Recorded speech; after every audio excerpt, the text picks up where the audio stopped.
que son súper longevas y ahora las personas están viviendo muchísimos años, Claudia, y hay gente que tiene la fortuna, porque yo creo que no hay nadie más afortunado que el que tiene la abuelita viva. Los envidio a todos los que tienen las abuelitas vivas.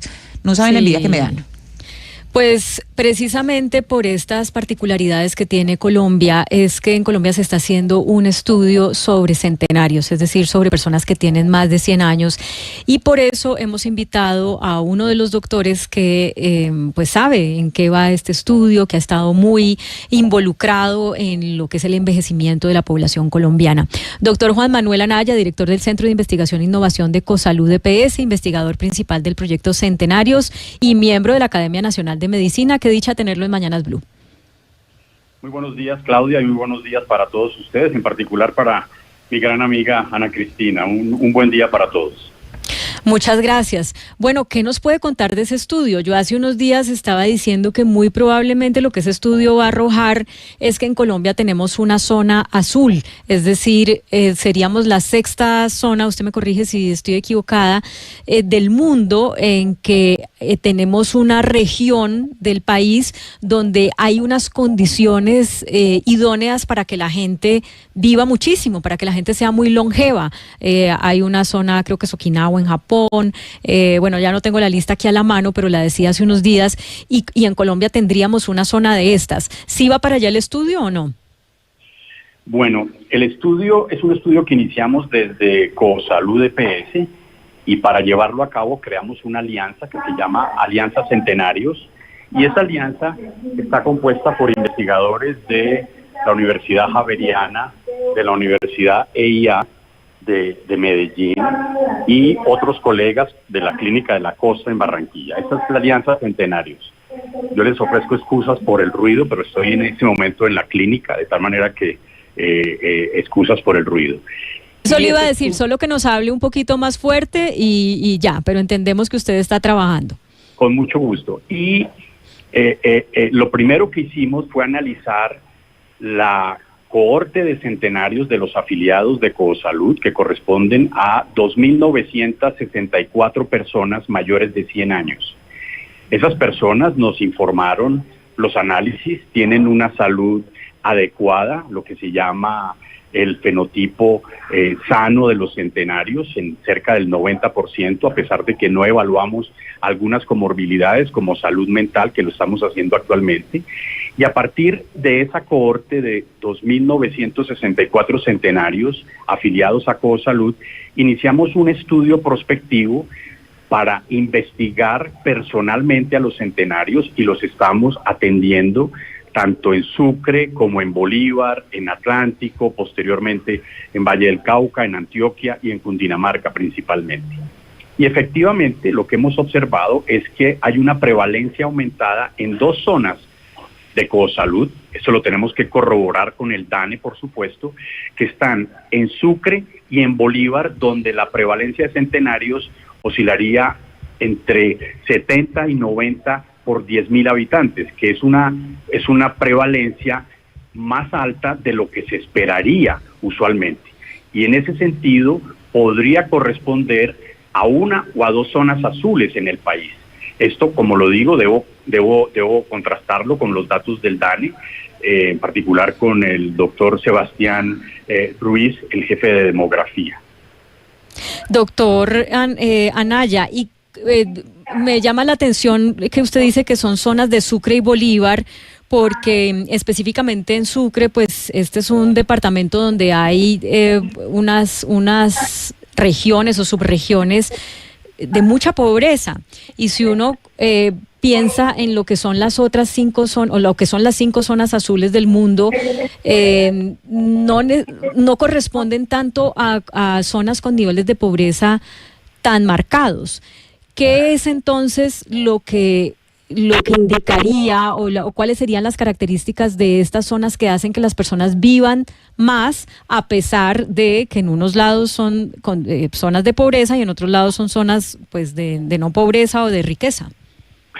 Bueno, esa es una pregunta muy importante, porque efectivamente los centenarios que nosotros estamos estudiando viven en áreas de pobreza. La gran mayoría son áreas urbanas, pero alejadas de las grandes áreas urbanas del país, que se consideran de todas maneras urbanas, definición que quizás hay que reconsiderar en un futuro. Sin embargo, cualquier rasgo de un individuo, entiéndase un fenotipo, es la consecuencia de la combinación de factores hereditarios y factores medioambientales. En nuestro estudio, curiosamente, estamos encontrando que hay muchas familias de longevos entre los centenarios que estamos evaluando.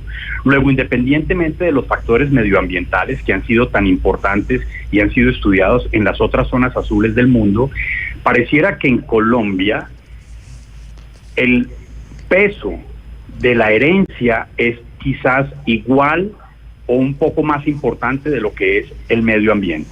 Eso lo sabremos en marzo o en abril, cuando hayamos terminado la primera fase del estudio de centenarios, pero es la observación personal que les puedo compartir.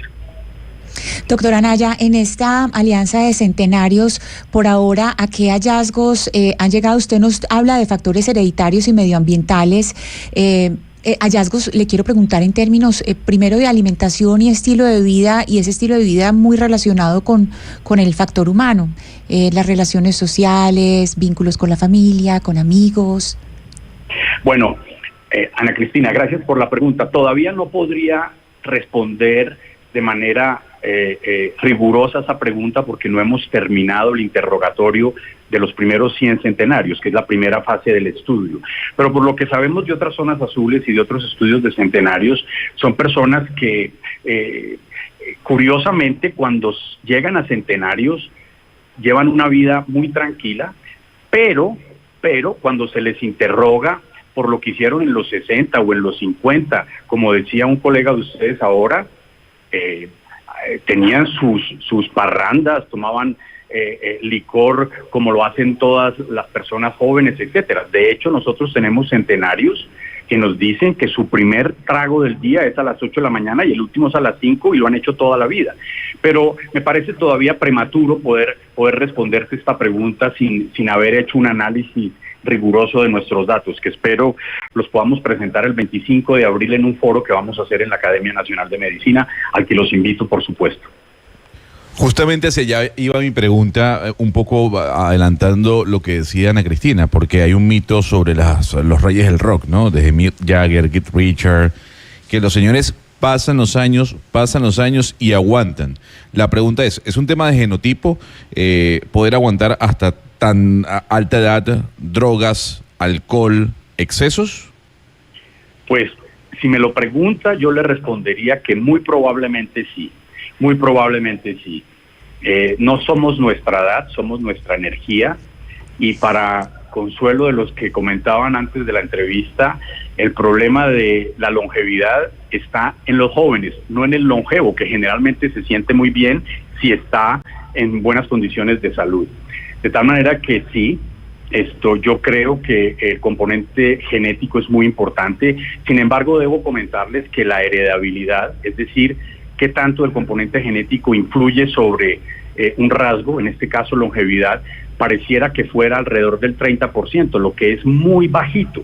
Sin embargo, no hay muchos estudios de genética o de heredabilidad en centenarios, y los pocos estudios que hay pecan de una de las dificultades grandes en los estudios de centenarios, y es no contar con un grupo control, porque ¿cómo compara uno un grupo de centenarios con otro grupo? No existe, y lo que se ha hecho es compararlo con octogenarios o nonagenarios, que de todas maneras en su gran mayoría van a llegar a centenarios. Luego, los grupos control de los estudios de centenarios en general son muy débiles en realidad.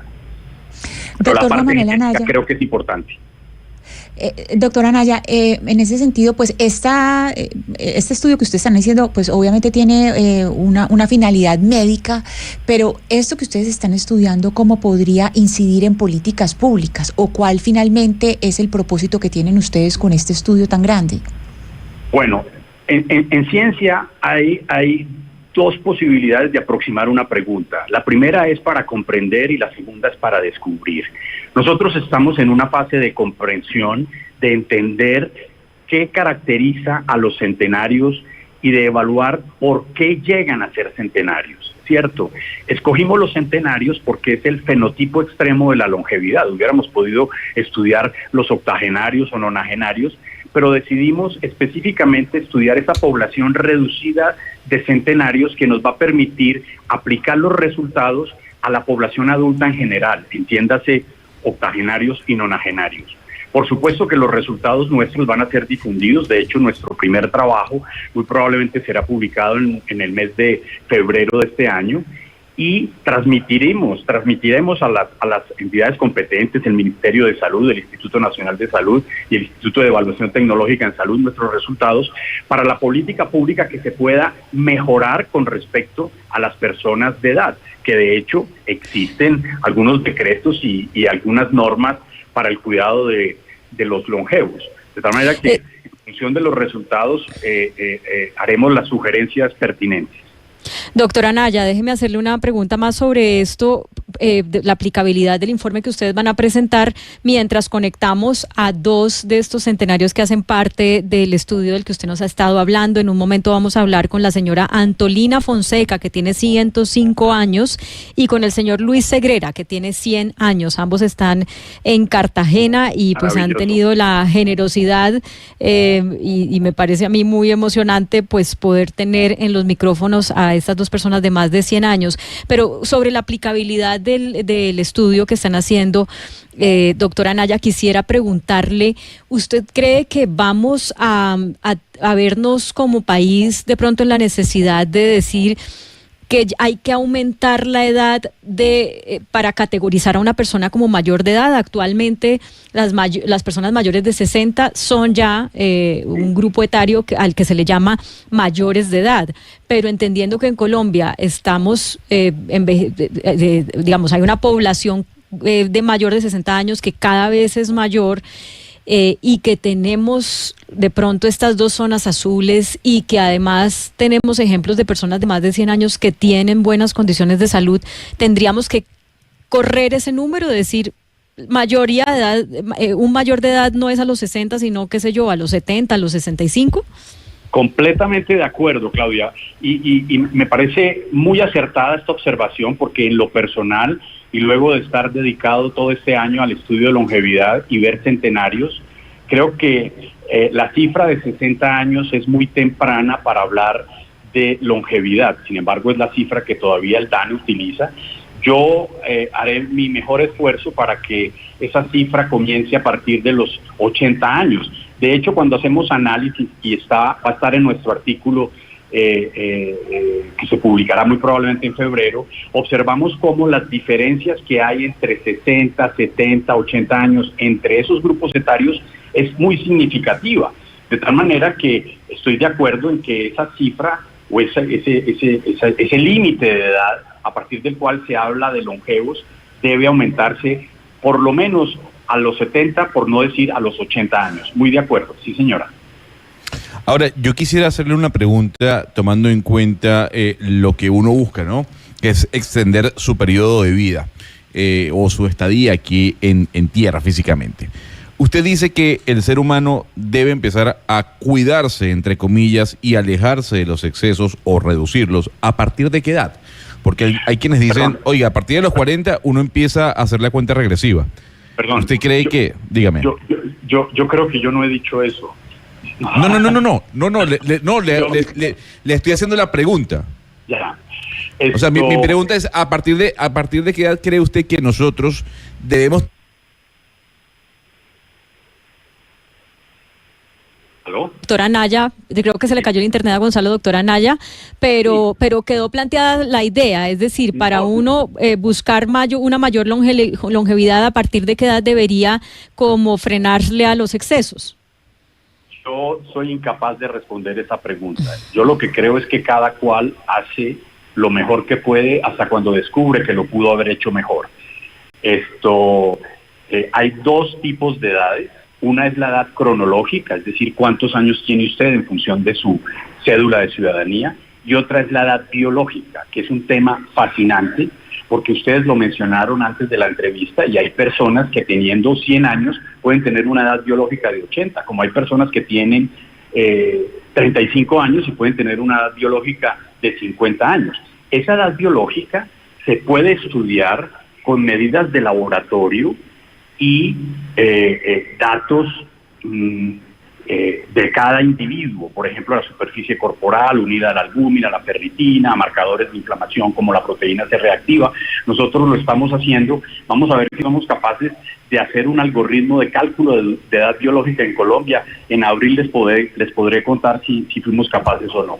Pero a partir de cuándo uno debe decir, me tengo que cuidar para llegar a viejo, yo creo que es una preocupación que uno no debe tener en realidad. Yo creo que uno la debe pasar bien, hacer el bien y no mirar a quién.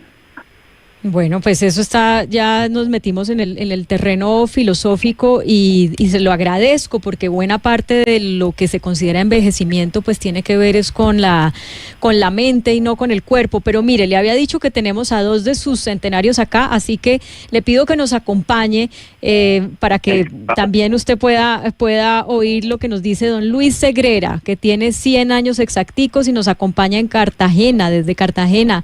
Don Luis, bienvenido a Mañanas Blue. A sus órdenes. Bueno, muchas gracias por recibirnos. ¿Cómo ha hecho usted para llegar a los 100 años? 100 años, ¿cómo se ha cuidado? Pues me faltaron las alas para volar.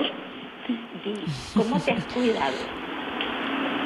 ¿Cómo te has cuidado para llegar a 100 años? Dile. Bueno, de cuido ninguno.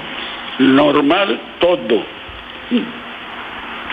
O sea, usted come lo que sea. Así es. Y entonces, ¿cuál es su secreto para poder llegar a 100 años? La virtud de eso la tengo porque en realidad de verdad desde chiquito me alimentaron bien. ¿Qué ha comido usted? ¿Qué es eso que le ha dado esa fuerza? Que no he comido. Comida de finca. Comida de finca. De finca, comida de finca. Sobre todo comida de finca. O sea, los huevitos de gallina de finca, la leche recién ordeñada. Ya. Oiga, don Luis, ¿usted qué le dice a la gente que tiene 50 y se siente vieja? Bueno, eso sí es duro porque en realidad yo tengo muy poco contacto con gente vieja. O de 50 años, ¿qué recomendación quiere darle a la gente de 50 años que se siente vieja? ¿Qué quieres decirle? Bueno, aquí me están soplando. Sí, dile, ¿qué quieres decirle a la gente de 50 años? ¿Qué puedo decirle a la gente que tiene 50 años o más? Y se siente vieja, ¿qué le puedes decir? Y se siente vieja. ¿Qué le quieres decir tú a ellos? Que coman bien. Que coman bien, que coman, que no, pues, señor, ¿qué le puedo decir? Yo no le puedo decir nada. Don Luis, en Colombia hay cada vez más gente que cumple 100 años y más. ¿Usted cuántos años quiere vivir? No, yo estoy en el aire. Cualquiera que venga es lo mismo. Sí, sí, ¿Usted 101, 102, no tengo número. ¿Usted pensó que iba a vivir tantos años? No, ni siquiera tengo, todavía en la cabeza no lo tengo. ¿Usted se siente joven o viejo? Joven, estoy enamorando a la chica y todavía. No te pongas. Don Luis, ¿usted Dígame. es la primera persona de su familia que llega a los 100 años o algunos Bueno, otros familiares ya habían llegado a los 100?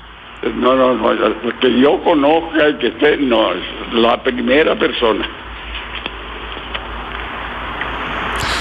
Don Luis, usted dice que se siente joven, ¿de qué manera siente la juventud? ¿Cómo se siente la juventud a los 100 años?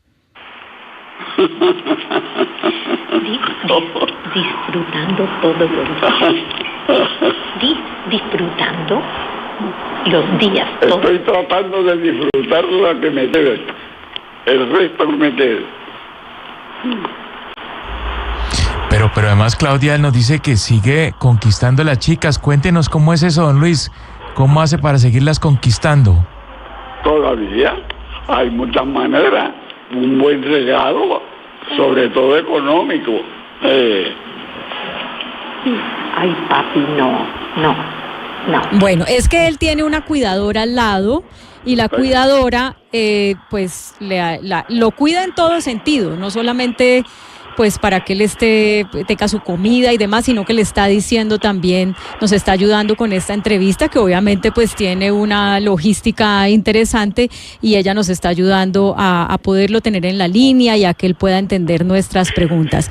Pero a don Luis, muchas gracias y bueno, como dice uno cuando canta el cumpleaños, que los cumplas feliz hasta el año 3000. A sus órdenes. Muchas gracias. Muchas gracias. Perdone, solamente trata de decirle que muchísimas gracias y que pasen feliz año. Bueno, muchísimas gracias. Doctora Anaya, usted que nos sigue acompañando ahí en la línea mientras podemos conectar a doña Antolina Fonseca, que tiene 105 años.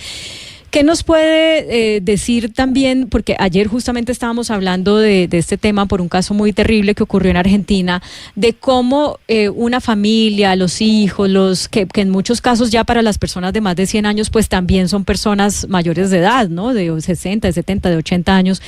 ¿Cómo relacionarse con personas de más de 100 años? ¿Cómo en la sociedad aprendemos a que cada vez vamos a tener más personas de esta edad y que tenemos que pues aprender a relacionarnos con ellas según sus necesidades?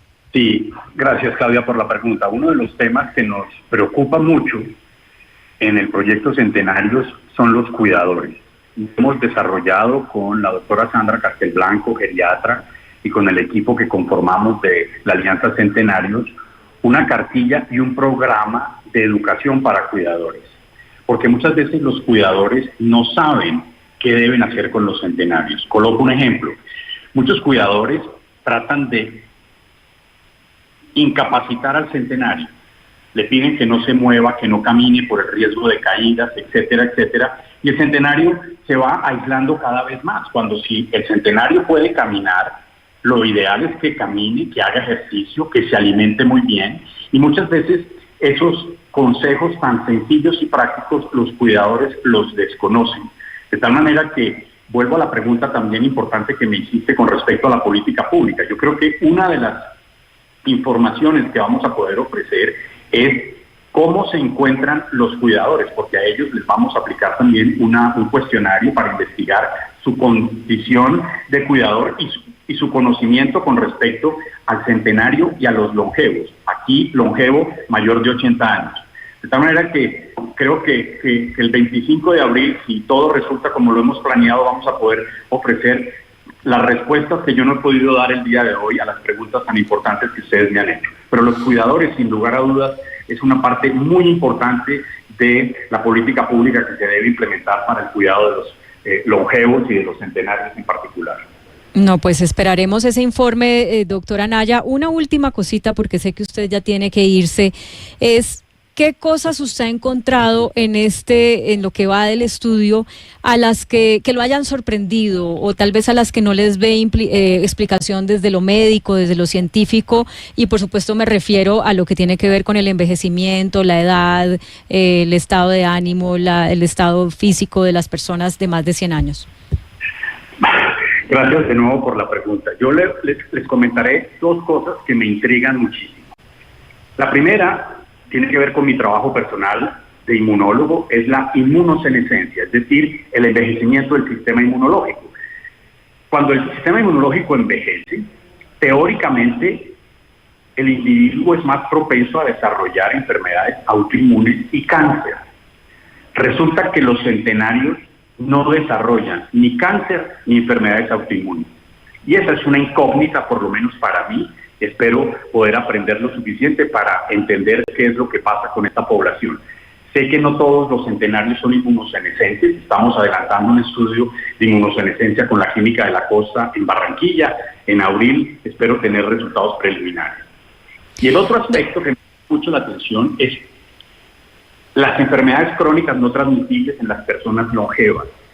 Hay un grupo de centenarios que, estando enfermos a los 80 años, se alivian. Su diabetes, por ejemplo, se normaliza, los rasgos de la presión arterial se mejoran, y eso me tiene muy intrigado. Esas dos cosas tendría para decirte. O sea, como que la edad los va curando. Pues muy interesante. De cierta manera. Sí, de sí, cierta sí. manera, señora. Doctora Naya, pues le agradecemos mucho este tiempo con nosotros y aquí lo volveremos a tener cuando terminen el estudio, ¿no? Que se comprometa que está con nosotros primero que con cualquier otro medio. Sí, señora, muchas gracias. Hasta luego. Bueno, hasta la próxima y un feliz año. Bueno, pues Ana Cristina, cosas que tenemos que empezar a aprender porque hemos hablado, nos acostumbramos a hablar de la vejez como algo negativo y resulta que lo que nos van mostrando los supuestamente viejos es que a la vejez hay que despojarla de esas visiones negativas, hay que encontrarle todo lo positivo que tiene, hay que además aprovechar la sabiduría de esa experiencia acumulada de los viejos y entender también unos fenómenos biológicos del cuerpo humano que pueden ser pues muy interesantes. Sí, aquí, Claudia, tenemos un oyente que nos dice algo muy importante, que es Martín Orozco. Martín Orozco de Inbamer nos está escuchando y nos recuerda esa serie de Netflix que habla sobre la vejez y dice, bueno, aquí se habla de zonas de riqueza, la economía o la riqueza no está en el dinero cuando estamos hablando de personas de esta edad, sino que la riqueza es otra, se define por la familia, por la alimentación, por el movimiento, por la posibilidad de sentirse vivos, y en ese sentido, Claudia, me parece muy, muy bonito que hoy replanteemos ese concepto de lo que es riqueza en la vida, no solamente a través de don Luis, que es a quien entrevistamos, sino estas personas centenarias. Le quiero dar un ejemplo, una oyente de nosotros, por ejemplo, ahora es la señora doña Maruita Hoyos de Arbeláez, ella está en Ibagué, ella tiene más de 100 años, y es una señora que no solamente tiene el ADN, que es lo que nos decía el doctor Juan Manuel Anaya, no es solamente eso, que tiene todos esos años, sino que tiene quien la quiera, quien la consienta, quien le dé ese impulso para moverse todos los días, y para pararse y para vivir. Bueno, y por eso me muero de las ganas de oír también a doña Antolina Fonseca y la voy a saludar con una canción que yo sé que es de sus favoritas. Vamos a oírla.